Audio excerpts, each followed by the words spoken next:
Hello, my name's Michelle Jolly. I do a lot of work online, especially the last 4 years. Some of you might know who I am, some of you might not. I'm probably more well known for acting like a little slapper online to try and bring in subs for other websites, bending over in front of delivery drivers, pretending I've got a husband, do all these sort of stupid voices, pretend I've got a kid. I do all sorts of voices and weird comedy sketches, so that's probably what I'm more well known for. But today, trigger warning, I've been meaning to make this video for years. I've not had the bottle. Lots of people have approached me and said, would you want to make a book? I've done loads of things that have come out of stuff. I didn't want to be one of them influencers or online people that's a bit of a sellout. I don't want to sell my misery, you know. Maybe one day I'll write a book about it all properly, but I just want to talk to you guys at the moment about everything. So it's going to be rape, family abandonment, family abuse, domestic abuse, drugs, a bit of everything. I'm just going to try and talk to you about everything. I'll probably forget a lot because there is a lot. Not a lot of people believe me. There's a lot of evidence and receipts, as they say, on Facebook if you want the proof. But it's just me sat here. Look, there's no one else. There's no notes. There's no computer. All this shit is in my head and it's the truth and it's what I'm going to tell you today. I'm doing it to hopefully help someone that's potentially in the same position in one of the topics I'm going to talk about. I'm doing it to help me because if you know me, I literally post every fucking day. Even when my cats died, even my best friend Ash died, I still posted. But for the last 5 or 6 days, I've been fucked. I really have. I'm literally falling apart. And I think all this built up in my head has a lot to do with it. So I want to tell you for all those reasons. So I'm going to try and keep it together, but I will lose my head a bit. I might get upset. Who fucking knows? But what you will get is the truth, right? Okay, so my mum and dad, they were both quite violent, mainly my dad. My dad had a fantastic upbringing. My nan and granddad, that's on the background of my phone. Those that have probably seen some of the receipts that I've provided in the past, that's who that is. That's my dad's mum and dad. So they were the most amazing, wonderful people I've ever known in my life and the best family I ever had. Unfortunately, they died, one when I was 17, one when I was 18. Point is, my mum and dad weren't a great couple. They stayed together for us, apparently, which fucked us all up. My brother got it pretty bad as well. And when I was born, the pictures of me in hospital with my mum as a baby, she sat there with a black eye. So that was my mum and dad. So the first horrible thing that I can remember, right, apart from my mum and dad beating each other up, that happened at a very young age. I was about 7 and I lived in Dagenham and it was a bit of a shithole, those that know Essex. It's where that Stacey Solomon's from. And the girl I used to hang out with my best friend called Claire Gosling, right? I even bumped into her when I was 16. I'd love it if she saw this and come forward and contacted me because of this. We used to go over the park and there was this old man that we got talking to and he used to buy us little presents and stuff. And he used to say, pretend I'm Claire's granddad. And then he said to her, pretend I'm Michelle's granddad. And that's what we tell our parents. And no one ever questioned it. And do you know what? I never told my family about this either. They still don't know about this. Anyway, only me and Claire know about this as far as I'm aware. We used to go back to his house and he'd buy us like lots of little toys and we'd sit on his rug playing and he'd be sitting there wanking. Now, we didn't know what he was doing at the time. And again, to all these parents out there that have got kids, this should be a massive awareness for you because it was so easily done. We completely trusted him and we didn't tell anyone. He had full control of us. He could have raped us and done stuff to us, which he never did. He used to play with our hair a little bit and stroke our faces, but he never did anything else. But he could have. Ian Huntley and all that kind of stuff. It's very easily done. Anyway, he bought us all this stuff and he'd be wanking and he used to say to us, like, do you want to paint my knob, basically? Because he'd buy us this paint set. He said, why don't you go off and discuss it? So me and her were in the toilets at like 7 and 8 years old discussing whether we should paint this man's penis or not. Anyway, we said we weren't going to. We said we didn't want to and he said, that's fine. And then we carried on playing on the carpet and he carried on wanking. And all this stuff, frothy stuff used to come out at the end of his knob. Obviously was spunking, but we didn't know what that meant back then. So that was, I think, pretty bad to go through as a little kid. But at the time, I didn't realise all this shit comes out later on in life, which will make sense to you more towards the end of the video if you can stomach it. Bear with me. So I've been crying a lot the last few weeks, not eating and sleeping and feeling sorry for myself. Anyway, so there was that. And then our nan died. And my mum had a lot of shit with her mum. And my mum had a lot of abuse off my mum and then abuse off my dad. And she was an alcoholic. And she used to come down the stairs and me and Matt would be eating our wee toes in our school uniform, getting ready for school, and she'd be pouring herself a pint of fucking gin. We just thought that's what parents do, you know? We didn't know any better. And my dad would live in the back room and sleep downstairs. He'd be pissed on red wine. She'd be in the front room pissed on gin. My brother Mark even started getting bullied a little bit at school. People were calling him a tramp because his clothes smelt and washing weren't getting done, ironing. And I was sat at school with my hand like this, my face in my arms. I'd like it if anyone from school remembers that, because a lot of people used to approach me at school. I was about 12, 13, and I was always crying. Mike used to say to me at the end of the day, my brother, people have come up to me at school and said, you've just been on your desk crying. Because I thought no one loved me. And at 13, I took my first overdose. So it was a tub of ibuprofen in the bathroom, and they were like 90, and it was a brand new one. So I peeled the little plasticky thing off. And I remember just looking in the mirror, taking them one by one with some water, the whole lot, 90. And I really just wanted to die. I didn't think nothing of it. I was 13. So I got in my best pajamas. I got all showered up and stuff. I wrote a suicide note out, and I went to sleep and I had it on top of me. And when I woke up, it was still there and I was still alive, and I literally just started crying because I didn't want to be alive. Anyway, my parents overheard me because I was violently sick because of all the ibuprofens that I took. I could hear them in the bedroom. Oh, she's fucking pregnant. She's fucking pregnant. That's what they thought. I'd never even kissed a boy. And I remember just me and my mate Janine, we used to go out from school. I still talk to her. She's lovely. And we used to go and do naughty little things. We'd get pissed and all that stuff that teenagers do. But one time my parents were walking up St Mary's Lane and me and Janine were coming the other way. And my parents thought they saw me smoking. Now, normally I would have been smoking. If I've done something wrong, I will hold my fucking hands up. Believe me, and again, I can prove that. But we weren't smoking at that time. So they were accusing me of shit that I wasn't actually doing, that they thought they'd caught me out. It was just all part of why I am the way I am and why I like to prove everything, because they all think I'm a fucking liar all the time. But yeah, it was just lots of stuff like that kept happening. My parents would find something out, they wouldn't believe me. I was forever not believed. Mark would get in a fight and get jumped, and it would all be my fault. No one would ever believe me. So I ended up taking it out on lots of people at school. I started stopping the crying. Martin McCutcheon came on the screens in EastEnders, and everyone started calling me Tiffany. And I took all that feeling sorry for myself, bollocks, and then just started turning it into like aggression. And I got quite popular at school, and I'd go around really angry and no one would fuck with me. I'd never hurt anybody, but that's not the impression I gave off. I created this character, and my therapist and counsellors have all said this to me over the years. You've created this mad, crazy character because the real you's been so hurt and fucked over that you don't want to show the real you because that's what's going to fuck you up.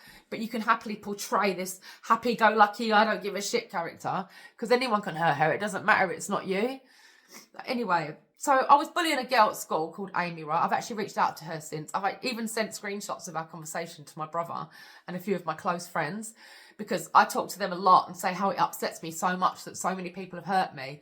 Never owned up to it, never acknowledged it, never given me that justice, which has left me the way I am. Hence why I'm telling you today, because a lot of people have that.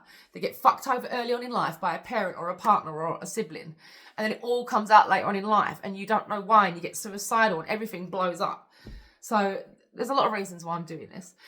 But yeah, I was quite aggressive. I was angry and I was always making people laugh as well. I was a joke and I loved that. And that was when I started finding my little calling and my real character.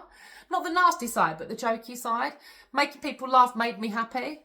Even in the GCSEs, I was trying to make people laugh that was sat around. Anyway, so going back to the other stuff. So I was about 16, right? And my mum had already left, by the way, when I was 13. We all come home from school. Half our fucking house was in this removal lorry. And she still drove off. And we begged her not to. And she took all the pets. And then she dumped a budgie on our doorstep a few months later. Come home from school, excuse me. And the budgie was on our doorstep. And there was like the neighbours' cats around it. And we were like, what a crazy bitch. So maybe that's where we get our crazy side from. Who knows? But that was my mum. And yeah, she just took everything and she had nothing to do with any of us. I get that she's fucked in the head, but none of us kids did anything wrong, did we? And she still didn't even try and put that right. But I ended up finding her when I was 16, yeah. My dad was always kicking me out. I went to live with my friend Carly, who I tagged in a post on Facebook the other week. I lived with her and her sister Shelley for about a year on and off, and then mum Sue and their dad Sal. And a lovely, lovely family. It's who I'm going to spend Christmas with. The last 3 Christmases I spent it with Alan, who's one of my exes. We went out about 16 years ago for a year. We've been friends ever since, and we've had a lot of shit and trauma together. So we kind of lean on each other for stuff like that now. He's a lovely guy. But this year I'm spending it with them. So, yeah, my dad had kicked me out. And anyway, I ended up tracking my mum down. She was in Purfleet in Essex. So I knocked on her door and she let me in. And my stepdad was there, Dave. And he didn't want kids. He didn't really want any part of it. And, you know, I get that. But we're still a fucking kids, do you know what I mean? Anyway, she rang my dad up, and her and my dad were having a fight who should have me. I don't want to, you ever. And I heard all that. There's a 16-year-old that's really fucked in the head, that's tried to kill themselves, who watched their parents try and beat each other up all the time, alcoholics, didn't feel very loved. I thought that was pretty disgusting. But at the time, I didn't. I was just fucked. I went to the council, and because I went pregnant or disabled or something else, they wouldn't help me. Sometimes I even slept on the streets. Again, I don't think my dad even knows about this, because I used to try and tell him, and he'd tell me to shut the fuck up. Or I'd say, Dad, I'm depressed, and he'd be like, you're always fucking depressed. So I was never allowed to talk about fuck all. And bearing in mind, one of the times he kicked me out when I lived on the streets, I got raped on the streets. And when I was 16, I went out with a guy called Ian. Now, when you're in abusive relationships, right, it doesn't have to just be physical, but they were physical for me, and they were also mental abuse. They're not always like that. 99% of the time, your partner is the fucking bollocks. They're love bombing you. They're complimenting you. They're giving you sex. They're telling you everything you want to hear. So you love them. So when that 1% of the time where they're being an absolute twat or violent, you kind of forgive them. That's why people go back. They're not just there beating you up every minute of every day. My two most violent relationships were also my most happiest, if that makes sense, which hopefully I'll try and make sense. But Ian, we had a great year together, and I lived with him and his mum and dad. But Ian was a little bit psychotic, and I think I was his first love, and he started taking lots of E's. Now, I could never take stuff like that. I did escape to go on hard drugs from about 14 and 15 to try and forget what my mum had done, try and forget about all the other little bad things that I've mentioned. And that's why some of your heroes, like Amy Winehouse and Whitney Houston, you know, why do you think these rich, mega famous people that you all think money's everything, I want to get that, but then people are in that, look what they're doing to themselves. Money ain't everything. You just get that fucking famous, you don't know what else to do with yourself. It's probably out of boredom. They probably had loads of shit. So they're just trying to escape. For me and for these people, they've just got that much built up shit. It's the only way you can stop thinking about it. You'll have a drink or you'll have drugs. Everyone's addicted to something, right? Whether it's gambling, fitness, porn, drugs, drink. Everyone's addicted to something, yeah? Religion. Probably just said that because I'm losing my mind. And for me, it wasn't really an addiction. It was more an escape. And people say it's an escape. Maybe it was a mental health thing. I don't know. But it felt like for me it was an escape, right? I just wanted 1 minute of that fucking day to not picture a beating or a rape or something shit. And you get on that, and at first it's quite fun and it is escape. But then it becomes a must have rather than a need to have. And that's when you need to stop. That's when it gets scary. Anyway, so he started taking all these ecstasy pills, right? And he was going fucking mad. And he literally harassed me and stalked me for 8 months, literally. I'd be waiting at a bus stop for like half an hour. And then the bus would get on, I'd just jump on it. And then he'd run on and jump at the last second. So he'd obviously been stood there waiting for the bus so he could do that. And then I'd sit down and sit next to me and get his jacket and go, you fucking move, you're getting one of them in you. He'd have loads of knives in his jacket. And that's how I lived for 8 months. No one believed me and everybody blamed me for it. You keep going back to him. You're encouraging it. I weren't. He was stalking me, but no one was listening to me. Anyway, so I was 16. My dad went to Australia with my brother and my uncle. And my nan, my dad's mum, was looking after the house. And my granddad was back up in Bow in London. So I went to stay with my granddad during that time, right? I needed to get away from Ian because he was fucking ruining my life, stalking me everywhere. I was 16. So I went to stay with my granddad. Now, my nan, God bless her soul, she obviously was a bit older, she was a bit naive and silly like me. And Ian said, I think he rung the house and pretended to be one of my best friends and said he owed me money. Anyway, he got the address out of her. So he stole his dad's car. I think he would have just turned 17 or he was still 16, but he could drive. And he was a black belt second dan as well, which used to scare the life out of me. I can't even slap someone, but anyway. He stole his dad's car and I was out doing something, getting some milk or a paper for my granddad, and he found me, grabbed me and got me in the car, right?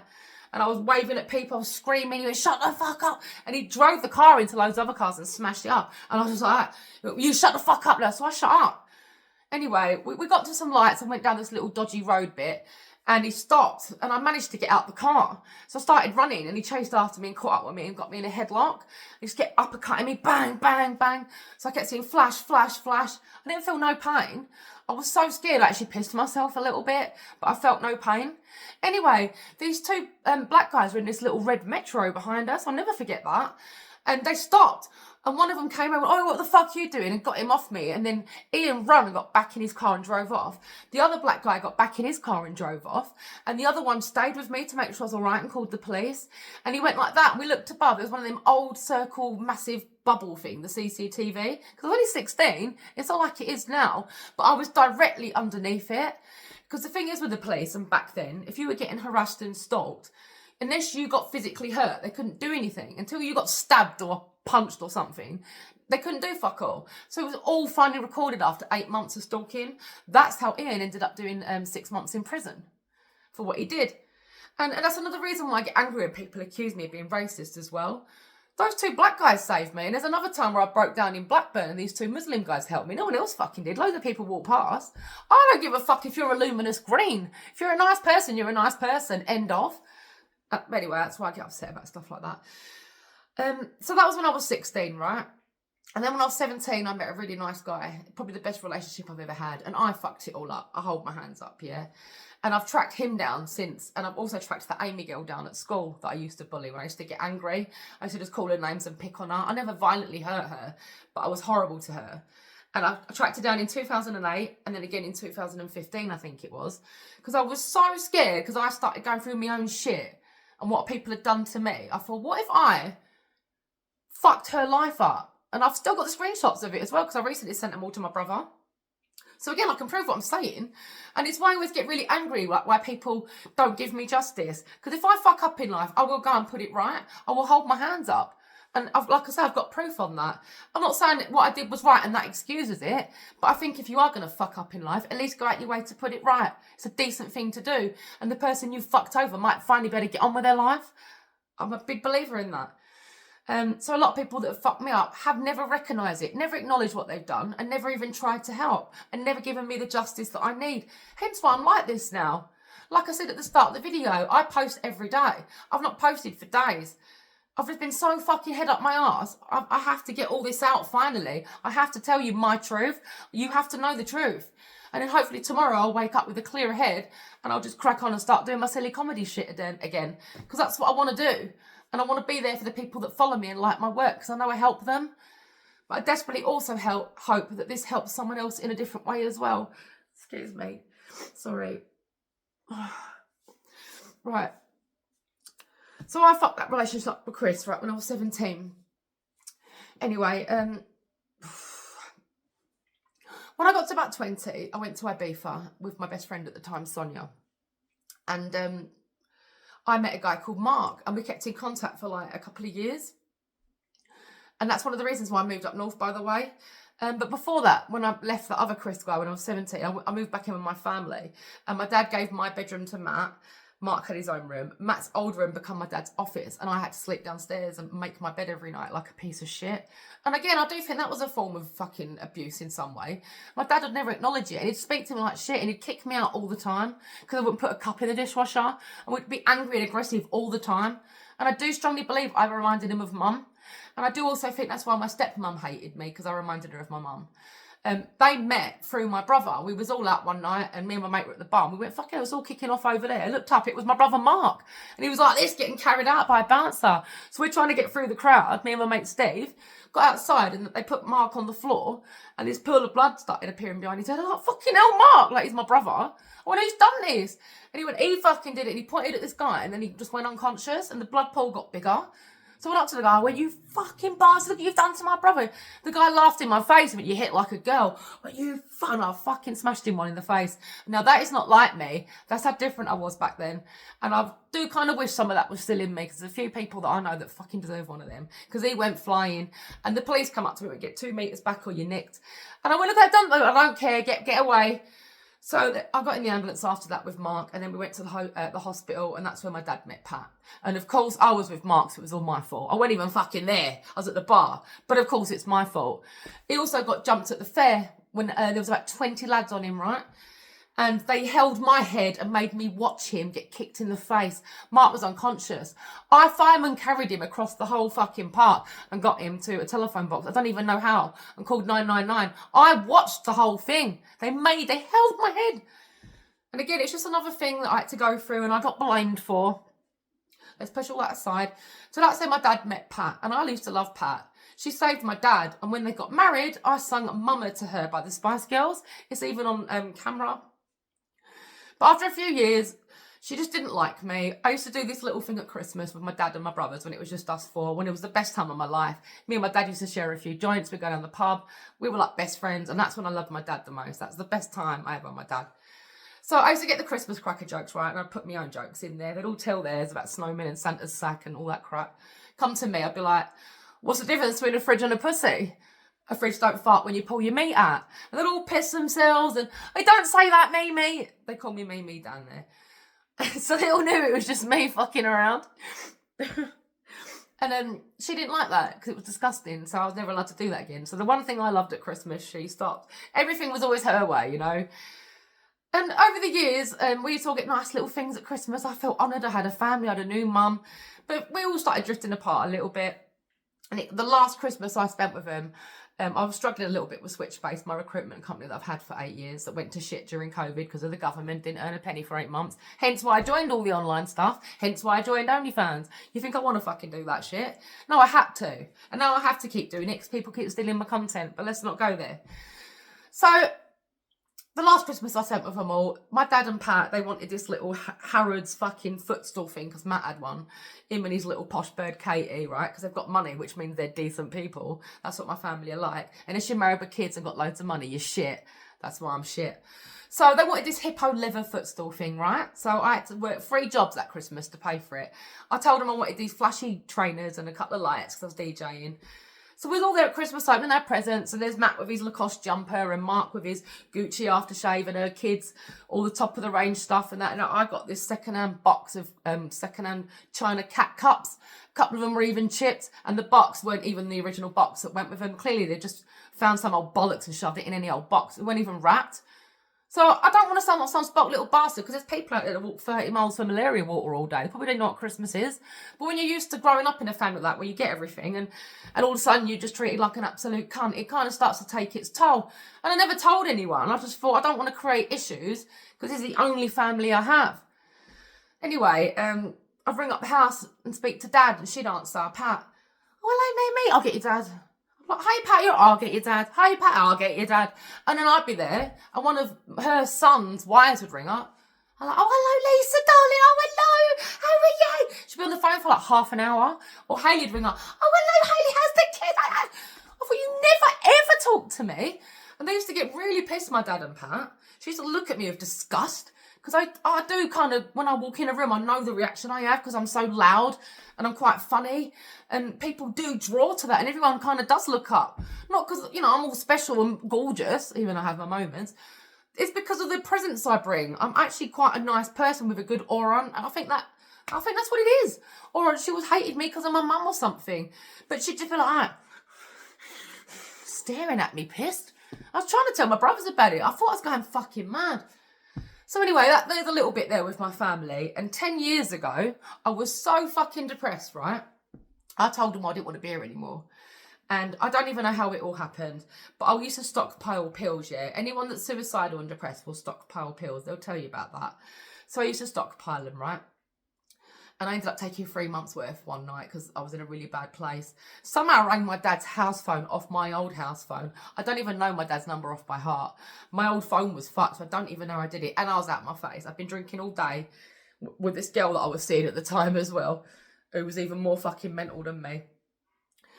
Anyway, I took the overdose. Apparently I rang my dad. Next thing I know, I woke up in hospital. But I'd already been in there about 4 days. I'd been out of it for 3 days, having convulsions and shit. Because I took 90 citalopram, or 91, it said on the form. 91 citalopram. I've still got the hospital records.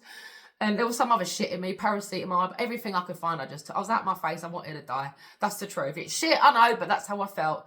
And that's why it's so important when you get like that. It's that split second. You can think about it all day and all week, but you won't do it. But in that split second where you're pushed and you think, fuck it, that's danger zone. That's where you have to have someone or something there that automatically stops you. And that's what I got a lot of help, counselling and therapy with.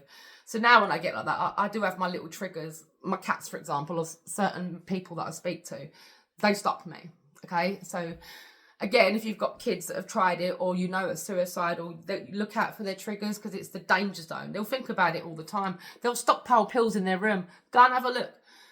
But when they get to that danger zone, that's when you could lose them. And all the people that have took overdoses that we have lost, that's what's happened. I'm only saying from my own point of view, but I completely get it. And I know why they've done it, because I've tried it 8 times. It's not an attention thing. When you get like that, you literally want to die. There's no other way to put it. Everyone's like, it's a selfish move, it's this and that. Well, it's not really, because now I actually think, yeah, but at the time, no one comes in your head. You think you're a burden on everyone. You think the world is better off without you. You're getting so hounded or so made to feel like shit for whatever reason or whatever people that you think it's better for you to die. That's what happens. It's horrible, but that's the truth. You're never going to hear it like that off anyone else. I will fucking tell you.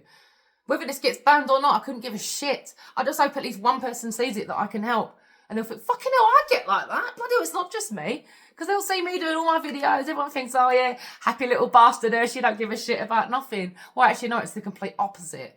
That's how I portray myself. I was trying to make some fucking money because I was losing everything. Despite how rich my family were, 3 or 4 years ago during lockdown and everything, all my cats were dying. I thought I had cancer. Ash had died. I was still with my violent ex. I was getting bullied online and being told I was a domestic violence abuser all around the time of Caroline Flack. It was like, really? Anything else? I was going to lose my home and business. I thought I was better off gone. And that's the truth of it all. Right. I don't want to talk too much. I've been going on for quite a while now. I just now want to touch on Lee, right? Because that's the big one that I want to talk to you the most about. And there's so much to tell. There's so many more things I've missed off. But Lee Dawson. Lee Dawson.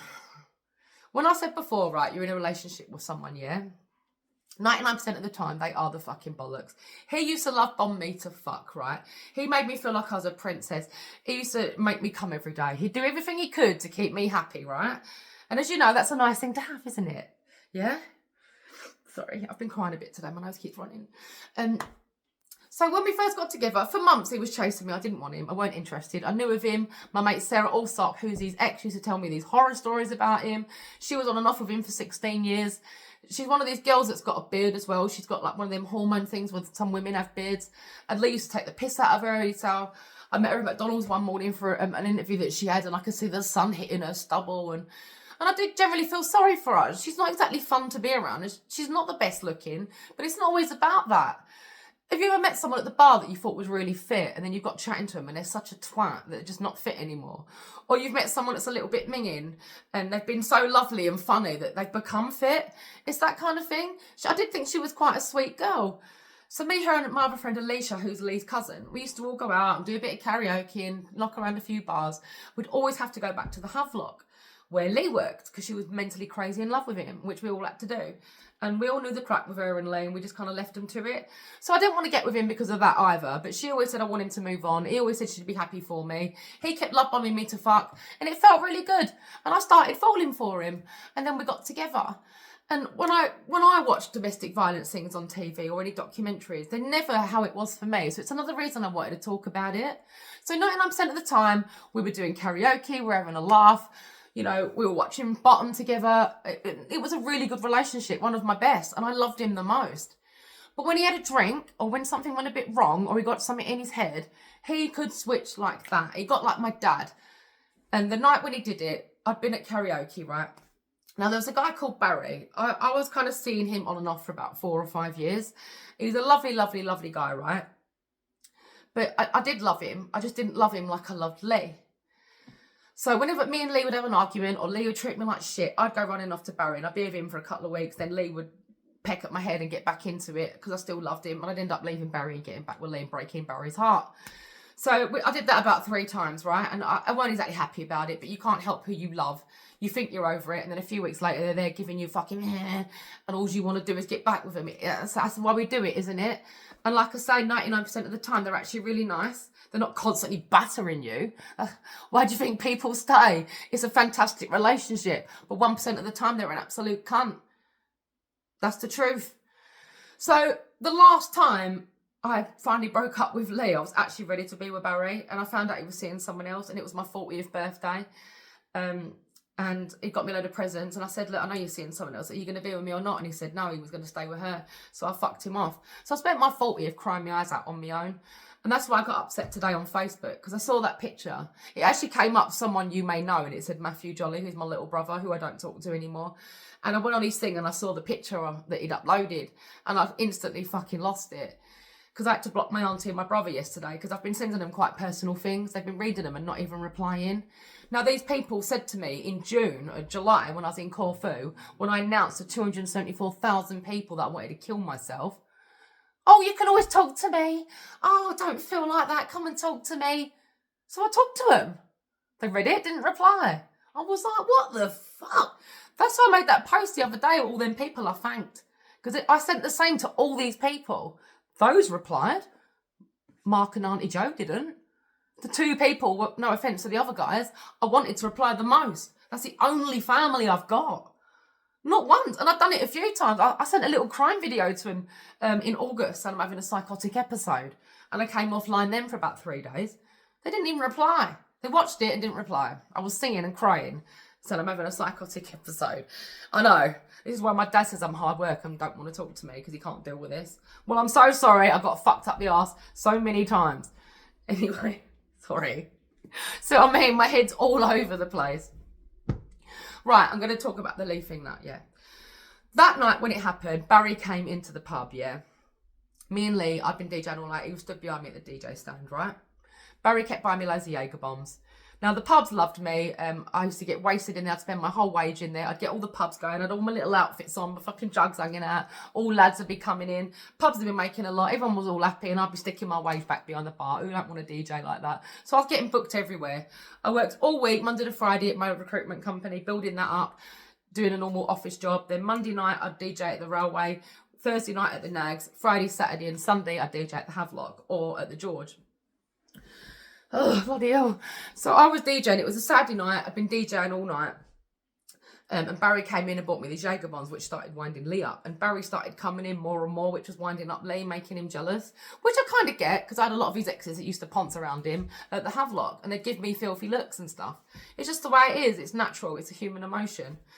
So I got it. But I don't remember a lot from that night because I was really, really drunk. And there's been a few nights where I've gone out and got really, really drunk and people have took advantage. Now, I've never gone to the police and tried to do anything. But I don't know how you class that, because if I'm that fucking wasted, I don't know what I'm saying to them. I might be sat there with my legs spread saying, come and give me a good seeing to. I don't know what I'm doing. And 9 times out of 10, they can't fucking remember either. But there's been a few times where I've woke up and my fucking arse is hurt or my pussy's hurt. And I've had Barry in the bed next to me and I've told my friends, they're like, well, it's fucking rape. Now, I've never said it's rape, but if you're having stuff done to you when you're at your face, it don't look good, does it? But then I'll ask him, he don't fucking remember nothing either. So I didn't really think it was rape. I don't know, is it rape? Was I on my back going, fucking give it to me? I was out my face and he don't remember a lot, but my fucking arse hurts. Anyway, that's, again, the truth. But I never got anyone done for rape. Never. And they probably did deserve it, some of them. That's why I don't go out anymore. That's why I don't like to drink anymore. And it's one of the reasons I started doing coke. Because you keep sober. I got back on that shit with Lee. And last year with Andy. Now, he was a massive little sniffhead and took steroids. I've been off it for years. And I got back on it because of him. And now I was stuck on it after that. And people online kept calling me fat. So I just kept sniffing and sniffing. I weren't even drinking. Sniff, sniff, sniff all the time. Oh, that's why I lost 4 stone in a year. Anyway, Lee went around telling everyone I was beating him up and doing all this shit, right? And it even said in the paper that night, she provoked me by slapping me in the shoulder. No, slapping me around the face and prodding me in the shoulder where I recently had surgery. Now, he had surgery the year before because he got in a fight and got done over at the pub by 3 lads. 1 against 3 ain't fair anyway. But he ended up getting his muscle torn off his bone. So he did have some surgery. But it was a year before. And I wouldn't touch him. I would not fucking touch him. Anyone that knows me, when he said kick off in the pubs, I used to lock myself in the toilet with my laptop, praying it would be over. I didn't even want to see anyone get punched. When it rains, I go and move all the snails at my garden so no one treads on them. I'll save loads of random hedgehogs and cats. That's what I'm like. I would never slap anybody. If you come out to beat me up now, well, you're going to beat me up. I'm not going to fight back. I'd never do it anyway. So he said all that, which really fucking wound me up. Because I kind of wish I had done that. But also, if I was really slapping him and he recently had surgery, how was he able to strangle me and beat me up for 4 hours in my own home with a fucked shoulder like that? Strangled me till I blacked out. And all the video pictures are on Facebook. Just go to my main one. There's a few now because of what's gone on recently. Go to the one with all the bruises on it. And in there, you'll see all the screenshot video as well. It's not even just screenshots. It's a video. So you can physically see it. Because I thought no one will believe me if I just put screenshots up. So the whole video is there. So we get back here, right? And all I remember is I had my laptop on my mixer because I was too pissed to take everything, like, unpack or whatever, and I put all my DJ stuff away. So I left it all set up, and plus I was DJing the next day. So we got back here in a taxi, yeah, and then we got into my kitchen, and he just gets me in a headlock, like Ian did that time. And it was just bang, bang, bang, and I just kept seeing flash, flash, flash. And again, I remember being so scared, I actually pissed myself a bit. And you know when you're so drunk, something bad happens, like one of your mates gets in a fight, or you see a fight, and it just sobers you up. The minute he started hitting me, I was sobered up. So I remember thinking, oh my God, he's actually hitting you. It was that. I didn't feel any pain. I remember the flashes, and I remember his face on top of me. And I don't remember a lot, because I know he knocked me out quite a bit. And when I came round on the floor, which was just down there, by the way, by the door, where he strangled me, he was on top of me, strangling me. And his whole face changed. And that's what I see a lot. Now, I've not been diagnosed with ADHD or BPD, or I've been tested loads. They just say I've got anxiety and PTSD. Because I see that a lot. I see his face on top of me.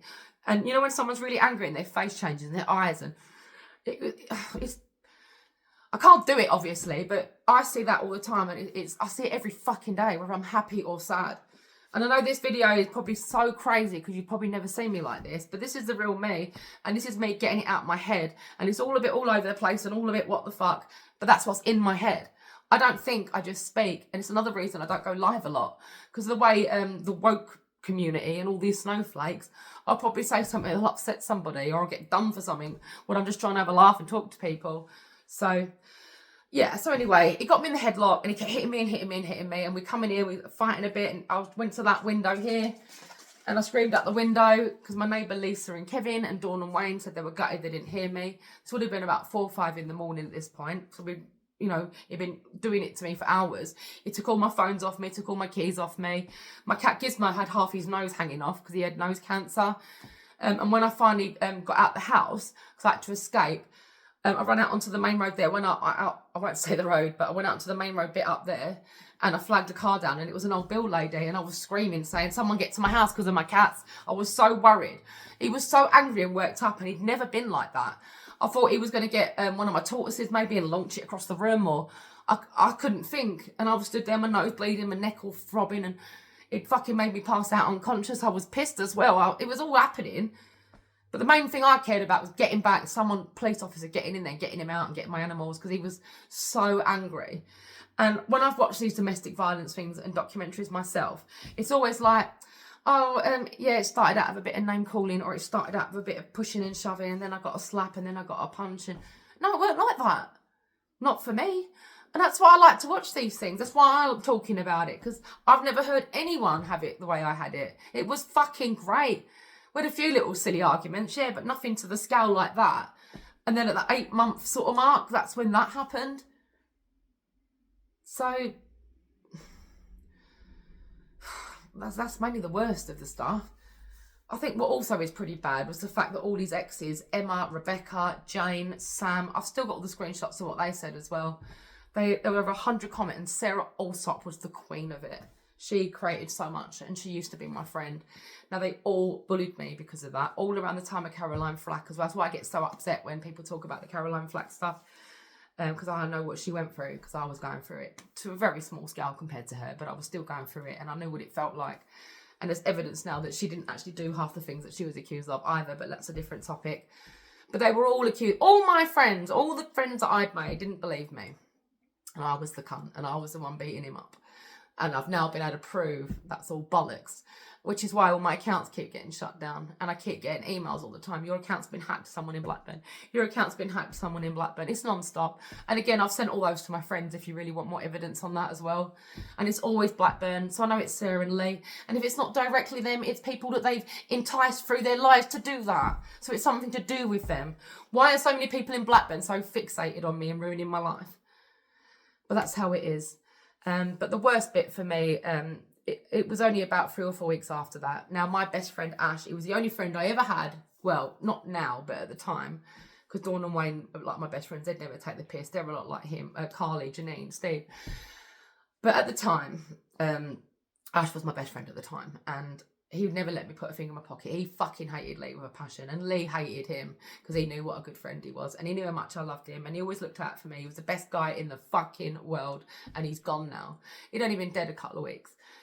And I was really upset, and I saw all these comments online, and Lee even put a status up, and I've got that screenshot of that too. I deserved what I got or something. Stop taking out Michelle. And then his cousin Sinead and his other cousin Georgina, and they all piled in. James, Sarah, Rebecca, Michelle's a cunt, fat slag, violent slag, she deserves it. Like hundreds of comments about what a cunt I am. Danny Wright as well, what a prick he is. He started it all off as well. And none of them even knew the truth. He'd actually been charged 3 times for beating 3 other women up. And he'd been inside as well for battering an ex. And he had no teeth either. And one of his exes has sent me a load of messages about how much he lied to her. He told me he did a drug deal when he was younger, and they took a baseball bat to his teeth, and that's why they're like that. That's why you got black stumps, is it? Look, if you don't brush your teeth, don't brush them. My parents, the only good thing that come out of it, hence all our own teeth, me and my brothers have all got great teeth. They forced us to brush our teeth every night and every morning without fail. They just wanted us to have great teeth, and we all have great teeth. But everyone's like that, and everyone's brought up like that. Just fucking tell me, I don't give a shit. Just like all this racism shit. I couldn't care less if you were luminous green. Or if you got teeth, whatever. If you're a nice person, I'll love you. End of. Anyway, I'm going to go. I think I've said enough. I might talk about all this more. If this helps more people, please let me know in the comments what you think. If it's helped you, then I'll start making more and talking more about it. But I needed to do this for me. I'm now hoping I'm going to wake up tomorrow and feel a lot better. And do you know what? I would feel a million times better if I know I've just helped one person. So if that's you, just let me know. All right? Thank you.